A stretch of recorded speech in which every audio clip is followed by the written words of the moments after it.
Há segredos que nunca deveriam ser contados, mas eu os conheço. São histórias antigas, passadas em sussurros por gerações que sabiam o preço de falar demais. Eu caminho entre relatos e lendas, como um guardião involuntário daquilo que nunca deveria ter saído da escuridão. O que vou revelar não são simples mitos, mas ecos de medos primordiais, moldados pela noite, pelo silêncio da floresta e pelo terror que habita o coração humano. Dizem que o Brasil guarda espíritos mais antigos que a própria terra. Povos originários sempre souberam que o mundo não é feito apenas de árvores, rios e animais. Há entidades que se escondem entre as sombras e que observam cada passo dos homens. Enquanto os estrangeiros viam apenas selvas densas e inexploradas, os indígenas sabiam que caminhavam por territórios de forças invisíveis, cada uma delas pronta para punir, enganar ou devorar. Entre essas histórias, a da Matinta Pereira talvez seja uma das mais conhecidas. Eu já ouvi seu assobio. Dizem que quando o som ecoa no silêncio da noite, não é o vento, mas o chamado de uma velha que vaga entre mundos. Ela pede tabaco, e quem não a oferece sofre. A alma de quem nega é marcada, atormentada por doenças e desgraças. Muitos a descrevem como uma velha de olhos fundos, sempre acompanhada por um pássaro noturno. Se você ouvir seu assobio, reze, mas não pense que só ela ronda as noites. No fundo da floresta existe o curupira, protetor dos animais. Eu não ouso chamá-lo de amigo. Seus pés são virados para trás, confundindo caçadores que seguem suas pegadas e se perdem até a morte. O curupira não tolera ganância. Quem mata além da necessidade ou fere a natureza, encontra nele um carrasco.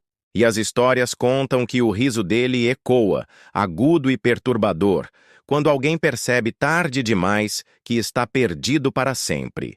Já o mapinguari é algo que habita pesadelos. Os antigos o descrevem como uma criatura gigante, coberta de pelos, com um único olho no rosto e a boca na barriga.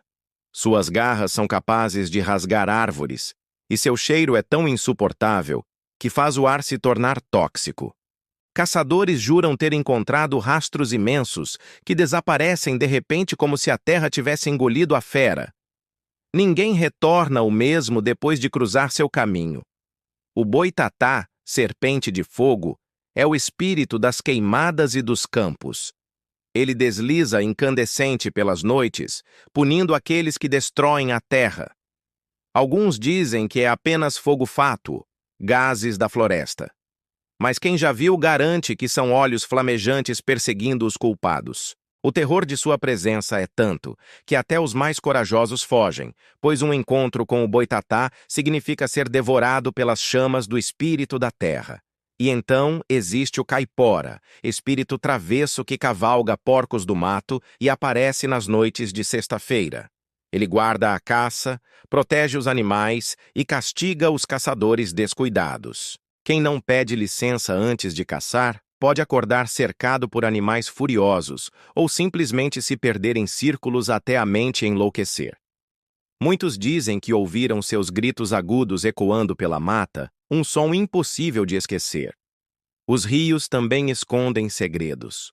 O boto cor-de-rosa pode parecer encantador, mas é um predador de almas. Ele se transforma em um homem atraente nas festas, seduz mulheres e as abandona, deixando nelas filhos marcados pela água.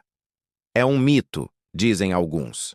Mas já vi mulheres jurarem que o homem com quem dançaram desapareceu no rio, diante de seus olhos, deixando apenas um rastro de água e perfume doce. Entre tantos, poucos falam do Anhanguera, espírito vingativo que surge em forma de fogo ou animal deformado. Ele é associado a traições e mortes injustas. Seu aparecimento é sempre presságio de desgraça. Antigos relatos falam de viajantes que, ao encontrar uma luz estranha, a seguiram e jamais retornaram. Era ele, guiando-os ao abismo. Mas nada me assusta tanto quanto a figura do Anhangá. Ele é o espírito da caça, guardião invisível, às vezes aparecendo como um veado de olhos em chamas. Encontros com ele não significam apenas perigo, mas loucura. Dizem que seu olhar paralisa, que seu toque arranca a alma, e que o silêncio após sua passagem é tão profundo que a própria floresta parece prender a respiração. Nem sempre os perigos são monstruosos em forma. Muitas vezes, eles vestem o rosto humano. A Iara, por exemplo, é descrita como uma mulher de beleza sobrenatural, de cabelos longos e negros que brilham como a noite. Ela canta à beira dos rios e atrai os homens para dentro da água. Quando mergulham, nunca retornam. Há quem diga que seus corpos são encontrados boiando dias depois, sem olhos, como se algo os tivesse arrancado. Algumas histórias são mais obscuras, como a do Caboquinho d'Água, espírito que habita os rios, pequeno, mas dotado de grande força. Ele arrasta pescadores, quebra embarcações e some nas profundezas, levando com ele os gritos de suas vítimas. As águas calmas escondem mais segredos do que imaginamos e cada onda pode ser um disfarce para mãos invisíveis puxando para o fundo. As aldeias contam também sobre o lobisomem, mas não como o europeu. Aqui, ele é resultado de maldições, de pactos quebrados ou do pecado acumulado. Nas noites de lua cheia, homens se transformam em bestas famintas, e o sangue derramado nunca é suficiente para saciar sua sede. Há relatos de comunidades inteiras assoladas por ataques que nunca foram explicados, corpos dilacerados que a justiça nunca resolveu. Na floresta, ouvem-se ainda histórias de crianças desaparecidas. Algumas são atribuídas à mãe do mato, espírito guardião que leva os pequenos que entram sozinhos na mata. Ninguém sabe o que ela faz com eles. Alguns dizem que os transforma em parte da floresta, outros que os devora lentamente. Mas sempre há silêncio quando o assunto surge, como se falar dela fosse um convite para atraí-la. Não posso esquecer do Saci Pererê, muitas vezes retratado como brincalhão, mas os antigos o viam como espírito travesso e perigoso. Ele surgia em redemoinhos de vento, roubava objetos, pregava peças cruéis. Às vezes, seus risos ecoavam no escuro anunciando desgraça. Aqueles que tentavam capturá-lo acabavam amaldiçoados, vivendo sempre com azar e tormento. A cada criatura, a cada lenda, perceba um padrão. São advertências, não apenas histórias para assustar, mas alertas de que há limites que não devem ser cruzados. Os povos antigos sabiam disso. Cada espírito guardava um território, cada entidade protegia algo. Invadir, destruir ou zombar dessas forças era assinar a própria sentença. Muitos tentam rir dessas lendas, chamando-as de superstições. Mas quando você caminha sozinho por uma estrada vazia, no silêncio absoluto, e ouve passos atrás de si sem ninguém por perto, começa a duvidar da própria descrença.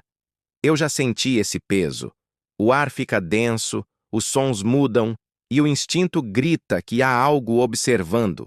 É nesse momento que as histórias deixam de ser lendas, e eu continuo. Porque alguém precisa falar. Precisa registrar. Pois cada relato é mais do que imaginação. É um vestígio daquilo que realmente ronda entre nós.